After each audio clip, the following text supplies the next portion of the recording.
Friends, I welcome you to my channel. Before listening to this story, I will ask you to like and subscribe. It is not difficult for you, but it is pleasant for me. And we're starting. John woke up from an extremely heavy sleep on the couch in the living room with the first faint rays of dawn. The feeling of horror that had begun to creep into his soul the previous night intensified in his dream. He just knew that his marriage would never be the same as it was before last night. He left the bedroom before the end of the first performance of his wife Sandra and her internet buddy Michael. He thought he was mentally ready for this, but it never occurred to him that Michael and Sandra would kiss before the foreplay and the main action began. The intimacy of this action was painful. For the first few minutes of watching them mate, he even had a half erection. Then her screams began. John was shocked. He had never heard her make something like that in front of him. How could he compete with that? He just stood there, looking at Sandra twitching. He loved her. That's why he gave her this experience. This is the only love gift. He stood and waited for her to acknowledge his sacrifice, or at least check if he was okay. Nothing. He could have been on the moon. Immersed in the atmosphere of the moment, she completely ignored him, her husband. It made him feel like that. Incomplete. John tried to sleep in the spare bedroom, but the sounds of his torture were too close. The couch was as far away as he could get. The silence around 11 o'clock finally allowed him to fall asleep. It was only at 3 o'clock in the morning that he was awakened by the sounds of nails being driven into his soul. Was he asleep when Sandra came to see if he was okay? She was supposed to come, wasn't she? Then why didn't she wake him up? He must have dozed off until 5:30. Everything was quiet upstairs, he noted with relief. Maybe Michael got up early and had already left. John tiptoed upstairs and looked into the bedroom. He was very sorry that he had done it. The sight of Michael lying on his back, fast asleep with Sandra clinging to his shoulder, hurt like hell. Does this mean that he was deceived? Could they have been that close after meeting just last night? Or was it just the official first time? John wandered up the stairs again in a daze. What have they done?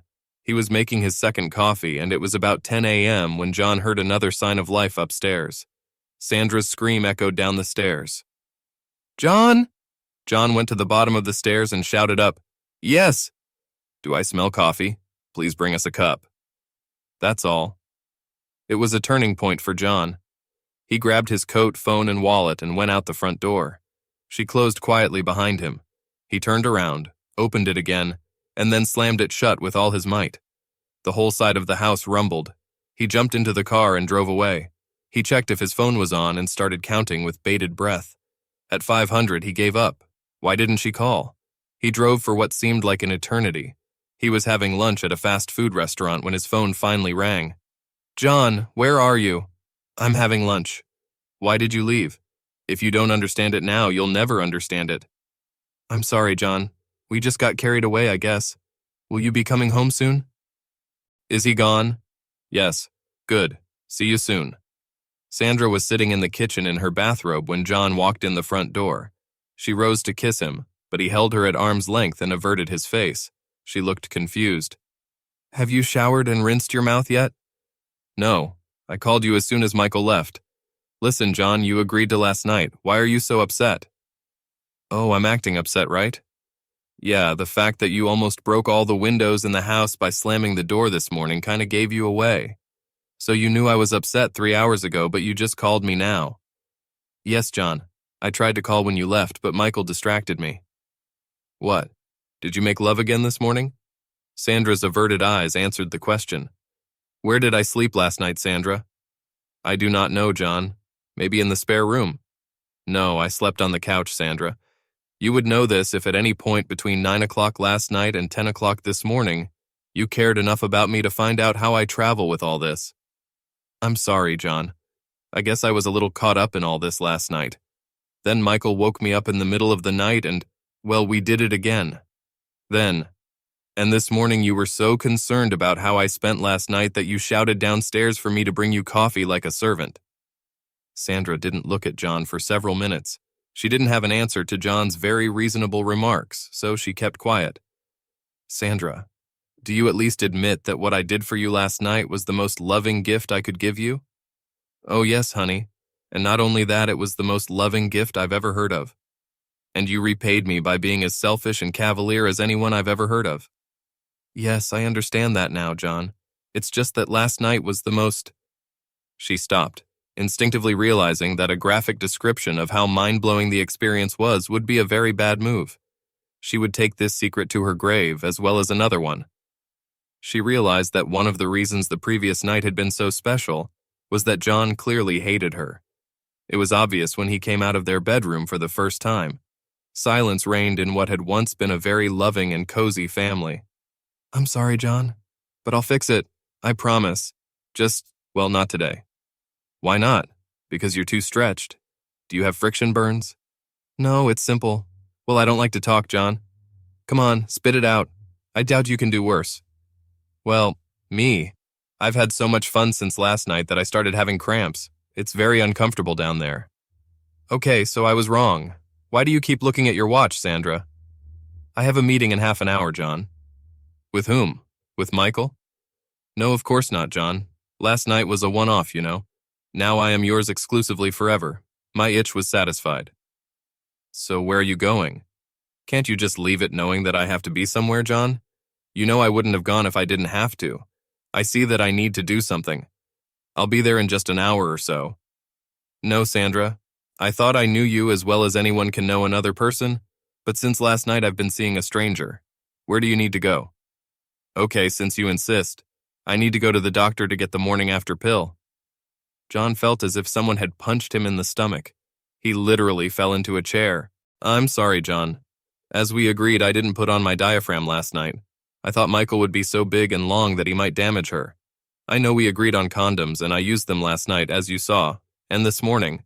But when he woke me up in the middle of the night, I didn't notice that he was, well, in the heat of the moment, you know. I can't believe you did this, Sandra. You should have been there, John. It was so intense, so overwhelming. I was being unreasonable. And instead of calling as soon as you woke up at 10 in the morning, you used it again and called at 1 in the afternoon, knowing that you were much more likely to miss a weekend meeting. I'm sorry, John. Just go, Sandra. You'd better ask for an STD test when you come. No, he said he was clean. He sent us that certificate, remember? Which showed that he was clean 3 weeks ago. Just do the fucking tests, please. 2.5 hours later. Where have you been? You said you'd be there in an hour. Yes, that's what I thought. But I had to wait almost an hour and a half at the doctor's, and then I had to drive around to find an open pharmacy. John stared into her eyes. He was looking for the truth, and they both knew it. Their relationship was ruined. They both knew that.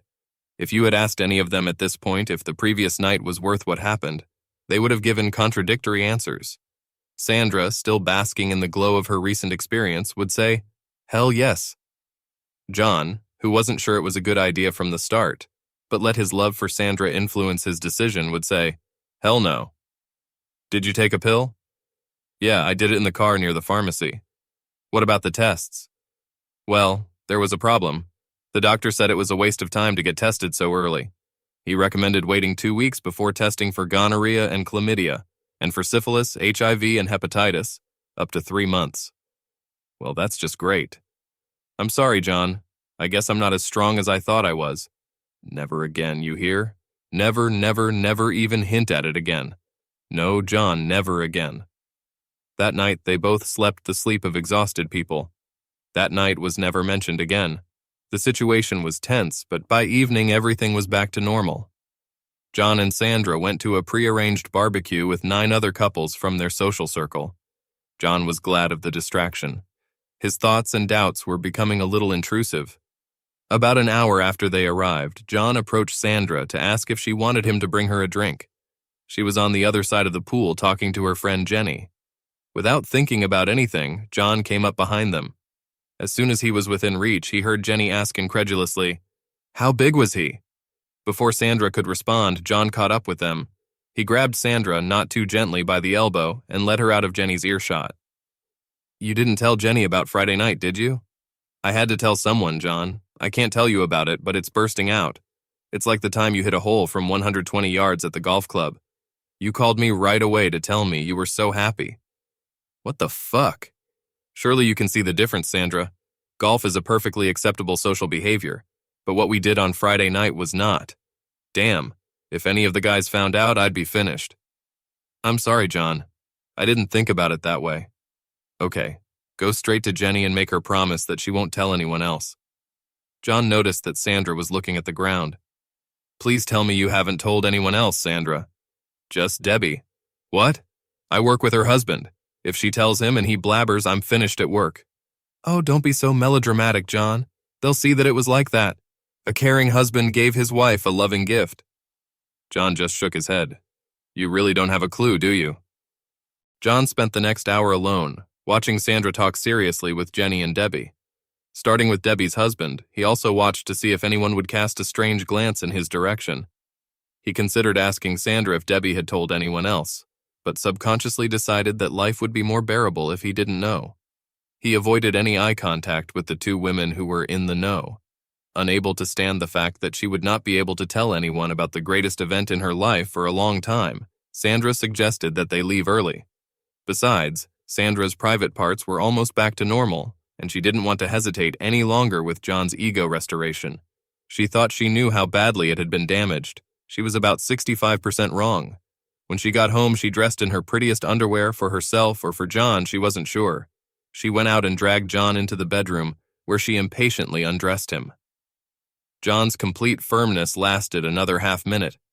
Sandra was confused. John is not. Then an image of her came back to mind on Friday night, when she could hardly accept even half of Michael. Sandra stopped, not knowing what to do. Then she remembered what she used to do to make him tense up a second time. I'm sorry, Sandra. Maybe if I had a plastic bag, I could use it as a kind of barrier. John exhaled dryly again. A tear appeared in Sandra's eyes. Nothing like this has ever happened before. Did John think she was somehow unclean? Don't worry about me, John. I just want you inside me. Did you buy condoms when you were at the pharmacy yesterday? Sandra cursed under her breath. It was all turning to shit fast. I know Michael left the ones he brought on Friday. They're in my purse. She jumped out of bed and took them out of her purse in the living room. By the time she returned, John was lying on the bed. Why did you put them in your purse, Sandra? Why not in the bedside drawers where other things are? I put them in my bag yesterday when I wanted to remove all reminders of the episode with Michael. I thought you'd appreciate it. Why didn't you just put them in the trash? Well, I thought you'd see them in a bucket here in the bathroom and get upset. I had a bag on the bed, so I put them there to throw away somewhere else. I didn't think we'd need them. John's expression showed that he was not convinced. It confused her for a few seconds until she said, Oh my God, you thought that I intended to secretly meet with Michael in the future and was going to use these condoms, didn't you? John just raised an eyebrow. No, John, please believe me. I have never cheated on you and I would never cheat on you. I told you that Friday was the only one, and that's how it's going to be. How could you think otherwise? Well, Sandra, you've been contacting and texting Michael behind my back, before I agreed to do what we did on Friday. Some might say that it was a little unfair. Then when I saw how out of control you were on Friday and Saturday, I just... No, John, you've got it all wrong. I admit that Friday was fantastic on a purely physical level. She looked into John's eyes and saw that he couldn't be moved. It's time for actions to speak louder than words. It's time to throw reserves into battle. It's time to be desperate. No one had ever touched her there before, and she hadn't even imagined that this could be part of some kind of scenario. She realized that she needed to be very careful when talking to John. John, honey, I figured out how to repay you for your fantastic gift on Friday night. How? Well, you know that in the past you've asked me a couple of times for my, how should I put it, my last virginity. John's expression was priceless. You mean, yeah. Sandra was ecstatic about the effect this proposal had on her husband. He jumped up and grabbed the proverbial package of condoms. He opened it and took one rubber band along with one of the small bags of lubricant. He noticed that only 6 of the original 12 rubber bands remained. It almost ruined his mood until he realized that the packaging might not have been new on Friday. Sandra saw his hesitation and correctly guessed the reason. Here, let me put one on you, honey. 30 seconds later, the final catastrophe was revealed to the world. Sandra completed the task by 2/3 before she looked at her work. Before she could react, John jumped out of bed, grabbed his clothes, and ran into the office. The door was locked when Sandra got there, and no knocks or screams elicited an answer. Sandra reluctantly returned to bed to reflect on this disaster. As the ephemeral memories of Friday night and Saturday morning faded, she was confronted with a picture of the huge mistake she had made. Instead of falling asleep, Sandra tried to sort out the turmoil in her head. When she succeeds, then maybe she can think of a way to calm John's ego. She loved John very much, and she was annoyed that her obsession could damage their marriage. For several hours, as she lay there, she reflected on all of John's virtues. He was handsome, loving, attentive, a wonderful breadwinner, and, when the time comes, he will be a great father. But there was one topic she couldn't bring herself to think about: her sense of respect for him as a man. Somewhere on the edge of her conscious and unconscious mind, she suspected that her respect for John as a man had been irretrievably crippled. After all, how can an alpha male calmly watch another man take his woman? Automatically, self-defense mechanisms forced her to abandon thoughts of respect, one of the 3 cornerstones of a successful marriage. John left for work before Sandra woke up in the morning. He took a shower in the downstairs bathroom. It's unusual that he shaved in the shower and not in front of a mirror. If he had stopped and asked himself why, he might have eventually come to realize that it was difficult for him to look in the mirror now. His self-esteem was seriously damaged. Sandra called him as soon as she realized he was gone. They talked about trifles and dodged real questions. When he asked about her plans for the day, she reminded him that she had the next 2 days off. He was silent for a moment. "You're not going to date him, are you?" In her exhausted state, Sandra couldn't resist a sarcastic response. "Of course not. It was a one-time thing, I told you so. I admit that on Saturday morning, Michael asked if we could meet again, but I immediately declined. I told you, John, I'm yours forever." "All right, dear, I have to go. I'm busy." But it was a lie. John was sitting at his desk and not doing any work. He has already decided to devote his day to research. Maybe here lies the solution to his sudden lack of confidence in himself as a man. He turned on the computer and got to work. He avoided any work that, in his opinion, could have a leftist or feminist orientation, and focused on more academic work. What he read didn't make men who let their wives sleep with just anyone look good. He kept seeing mentions of something called a testosterone test and Googled it. One of the links was to a book called Why Men Don't Ask for Directions and Women Can't Read Maps. He paid to download an electronic copy and printed it out. It seems to have been written in the same spirit as Men from Mars, Women from Venus, which he did not really like. Then he got to the testosterone test section and made the mistake of reading the promotional article before doing the test. It made a strange impression on him. Strangely, he hadn't thought about it before, but masculinity and femininity are a continuum, not black and white. The author's theory was that some brains are tuned to the male sex, while others are tuned to the female. The actual genitals that these brains are packed into don't matter. The test gave a result for each person from 0 to 360. Most male brains scored from 0 to 180 points. John assumed that 0 was Arnie. Most women are between 150 and 360, and again John assumed 360 was Barbie. The closer to 0 a man's score was, the more his brain corresponded to the archetype of a man, and the closer to 360 a woman was, the closer to the archetype of a woman. The chapter went on to explain that men who scored over 180 points were highly likely to be gay. They were literally a woman's brain trapped in a man's body. Below 150 points, the women were the same. The male brain is trapped in the female body. John had enough empathy to sympathize with these people, but he couldn't see himself in that light. He took his mind off reading and began to theorize on his own. It made sense. Those who followed an alternative lifestyle lived in the gray zone. Men with scores from 150 to 180, and women below 150. John knew enough butch women to identify some behavioral traits. Women who, as a rule, attracted men of a softer type. Women who enjoyed bossing their partners around, either in private or in public, or both. He could not identify himself with any of the men 150, 180. Was it because he didn't know them, or because they hid it better? He wondered how such men behave in terms of betting. If the male and female parts of their brain are fighting for dominance, will they enjoy watching their wives with other men? Would they really, secretly, like to make love to other men? Perhaps their pride allowed them to do this only virtually, through their wives. This also explained the men who felt the urge to humiliate women. The logic was as follows. In nature, in the vast majority of cases, males of any species dominate over females. Can a confused man, subconsciously worried about his masculinity, feel the desire to behave like a supermale. It made sense. Were they in the range of 150, 180? No, they should have been much higher than 180, but they could not overcome the pressure of society, which forced people to marry people. Although it all made perfect sense to John, he was puzzled as to where it had taken him. He had no desire for Sandra to make love to another man, but he did not forbid her to do so. Although he was glad to see her pleasure, it was temporary. He didn't have the mental strength to take the test before the end of the working day. He came home very, very worried. That evening, Sandra was worried, but at the same time, she felt some relief. I was worried because I didn't know what was going on in John's head. Relief, because after the relentless pressure of the last few days, it was nice not to talk about it. The next day, John went to work, but he did not have the strength to force himself to take the test. Instead, he took up real work.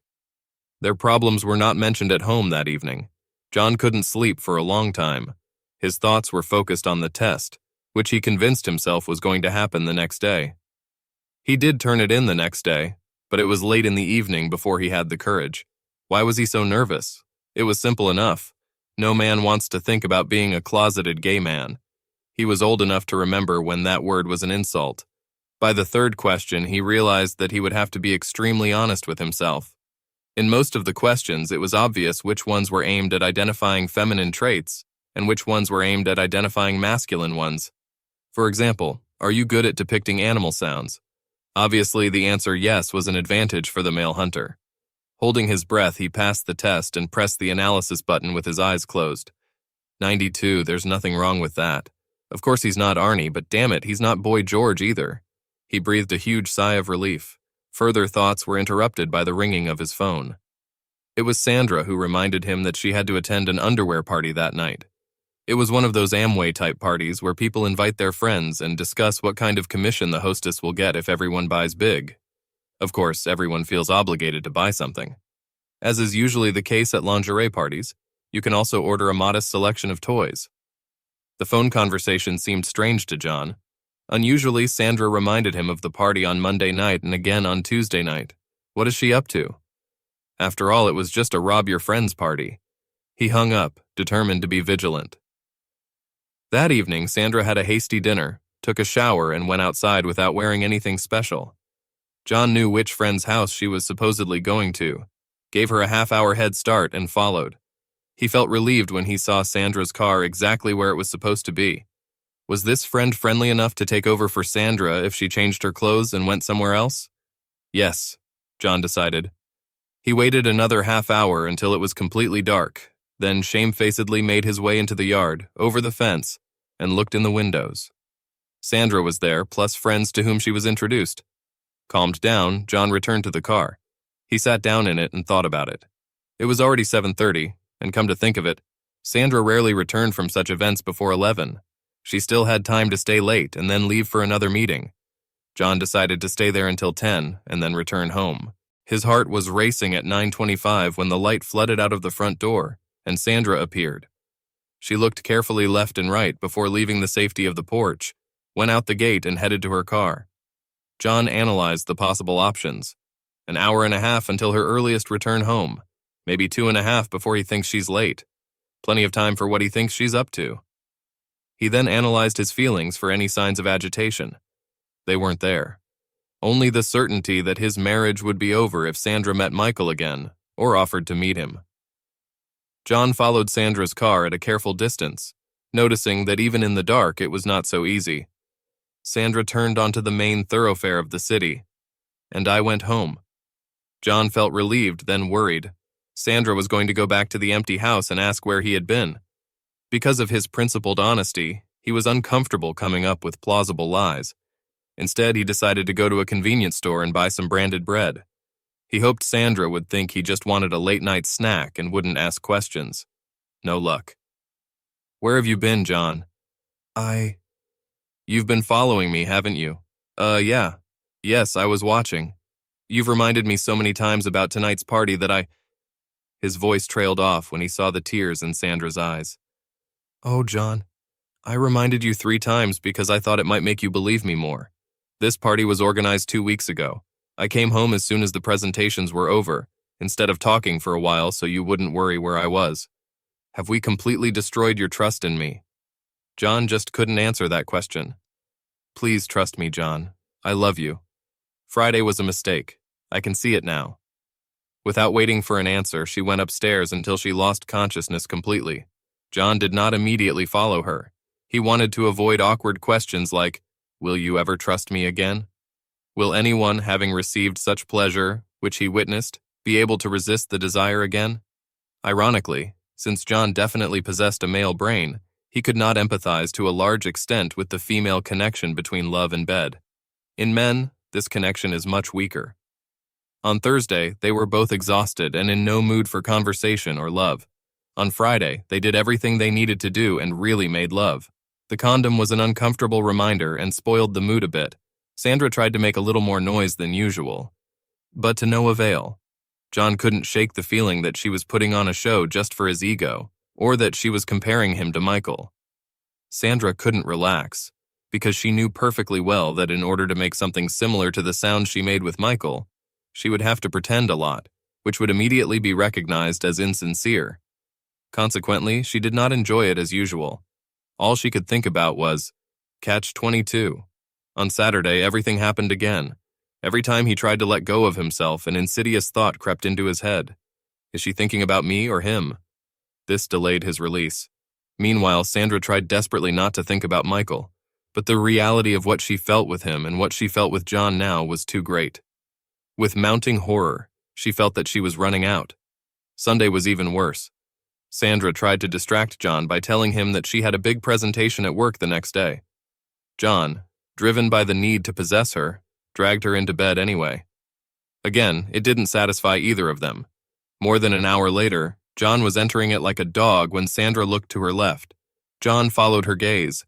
There was only a bedside clock in that direction. He stopped abruptly. Sandra looked over her shoulder and saw that his gaze was fixed on the clock. She also felt his erection deflate and slip out. John collapsed onto his back and Sandra clung to his shoulder. Coincidentally, this was the exact position John had seen her in with Michael early Saturday morning. "I'm sorry, John, I told you I have an important day tomorrow." "It's okay, San, I'm tired too," John lied. They both broke up and desperately tried to find peace in their unconscious state. Both failed. John because of the pain. Sandra because she felt the pain of the man she loved. She knew that her husband's confidence was falling, but she didn't know what to do about it. All she could come up with as a solution was a consultation, but that would mean sharing with a complete stranger what she did on Friday night. She knew John would find it almost impossible. On Monday, John's boss told him about the decline in his productivity. John didn't want to tell me what he had done, so he just hinted that he had problems at home. His boss mistakenly assumed that Sandra had cheated. He then explained that his own wife had cheated on him in the past, but he had forgiven her. Nevertheless, he finds it necessary to check on her sometimes. He surprised John by going to his office and bringing a GPS navigation device and a software disk. He showed John how to install the program on his computer and how it works. John agreed to divert suspicion from his real problem. On the way home, he thought that a tracking device might help him solve his trust problem. Sandra kept telling him that he had nothing to fear from Michael and the memories of that weekend. If he could prove to himself that she hadn't spoken to him for 3 to 6 months, then he might believe her. So, after putting his car in the garage, he opened Sandra's car and put the tracker under the seat. The next 2 weeks were a bit surreal. They went to work where John turned on a tracking program that was set to alarm any movement of the device. There was not a single movement that could not be explained by the fact that Sandra was going about her usual business. Then at home, they talked and made love. Sandra said all the right things to let John know that she knows what he's going through. She crossed all boundaries by showing her love for him. However, John soon realized that despite all her words, Sandra did not even guess the depth of his pain. However, he did not know why this was the case. Maybe because a woman will never be able to fully understand the male concept of pride, just as a man cannot know the female equivalent. Or did she just not realize how serious her act was that weekend? A chance encounter that occurred 3.5 weeks after that fateful weekend prompted John to take the following actions. On a weekday, he was buying lunch when he bumped into his old girlfriend. They had lunch together, and the woman was extremely flirtatious. John had been thinking all day that Sandra didn't understand what he was going through. Maybe that's why, in bed that night, he said something he shouldn't have said. The conversation took place in the context of several weeks of poor sleep and a little disappointment on both sides. Sandra, I know that we are both racking our brains in search of a way out of this impasse that we are in. Maybe I have a solution. Sandra was fully prepared. Oh, that would be great, John. Sandra listened to John's plan with growing horror. Well, I had lunch with an old friend today and then I had an idea. It really bothers me that you'll never know what I went through that weekend. I do not know if I will ever be able to come to terms with this until you understand. Until you see me enjoying myself with someone else like you did that night. You'll never know what it's like. John, don't say that. You are welcome. You know that I will do everything to get us through this, but you can't ask me to do that. At that moment, John had one last opportunity to refuse. He wasn't going to sleep with anyone else. He wanted Sandra to feel the same pain as he did, so that she would prove her love for him by agreeing, just as he had proved his love for her. As soon as he sees her pain and realizes that she is now aware of his feelings, and then gets her consent to restore their marriage, he will tell her the good news. I have to, Sandra. I have to make you really understand. This is the only way out. Exhausted by weeks of suffering and restless nights, Sandra lost control of her mouth. That's not going to happen, you bastard. Put it out of your mind. Damn it, John. What self-respecting woman would allow the man she loves to do such a thing? Are you crazy? She stopped too late. John lay in shock. There was an elephant in the room between them. John suspected that he had lost respect for himself. Sandra's words made it clear that he had lost her too, and they both knew it. So that's it? You're destroying my self-esteem by forcing me to prove my love for you. But one hint that I want the same thing, and that's fuck you, John, right? What is good for a goose, not good enough for a goose? They both fell into silence. Sandra doubted her automatic response, which she was sure was her final answer. No way, she couldn't do it. She wasn't made for this. Meanwhile, John realized that he had backed himself into a corner. The only way out now was Sandra's consent for him to sleep with another woman. Sandra has to prove herself, otherwise they're finished. This was followed by a week and a half of the most uncomfortable time in their marriage.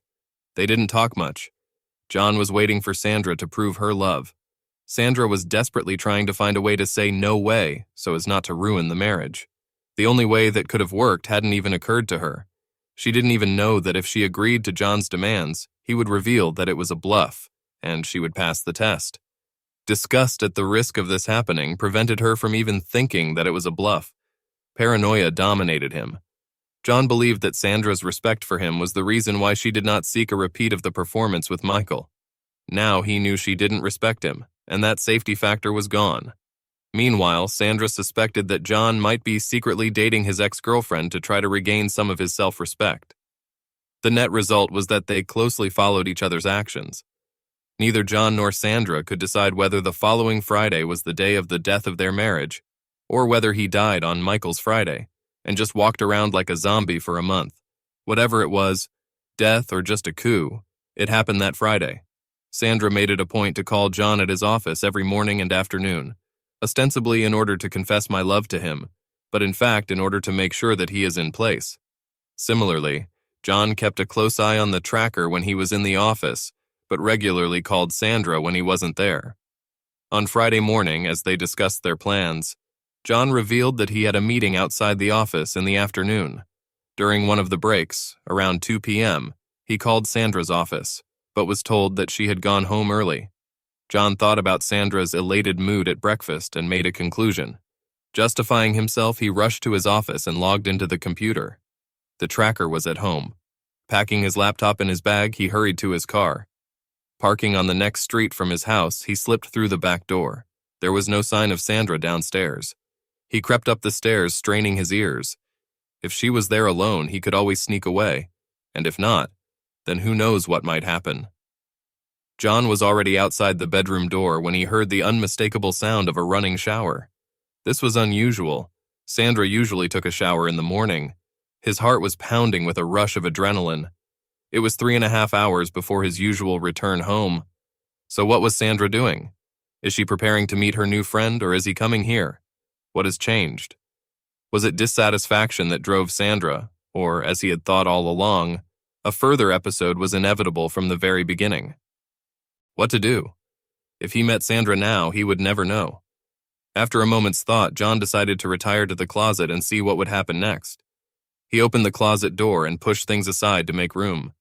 He was about to enter his hideout when an unusual sound attracted his attention. After years of knowing her, he knew what sound Sandra made. That's exactly what he heard. With a heavy heart, he entered the bathroom and put his hand on the shower curtain just as another loud moan came from inside. For the umpteenth time in the last 3 weeks, John guessed correctly. Sandra has been horny ever since she got home at 5:30 in the evening. There was an item waiting for her in the mailbox that she had ordered at an underwear party a few weeks ago. Frustrated by weeks of obsessive thoughts, but without relief, she was completely unable to concentrate on work and left. Suddenly, the shower curtain was pulled back. Sandra froze in the middle of the movement. This is how John and Sandra's once perfect marriage ended. Could he survive without mutual respect? Maybe. Could he survive knowing that Sandra would never be truly satisfied with everything John had to offer? Well, John, for example, was too embarrassed to stay around and figure it out. The epilogue. After that, neither John nor Sandra seriously considered giving their marriage another chance. They both came to this conclusion in much the same way that a paramedic arriving at the scene of an accident, where the victim's head is a couple of yards from its natural habitat, considers the issue of starting cardiopulmonary resuscitation as useless. As I said, neither Sandra nor John have been able to determine at what point their marriage broke up, but I believe it happened after that Friday night.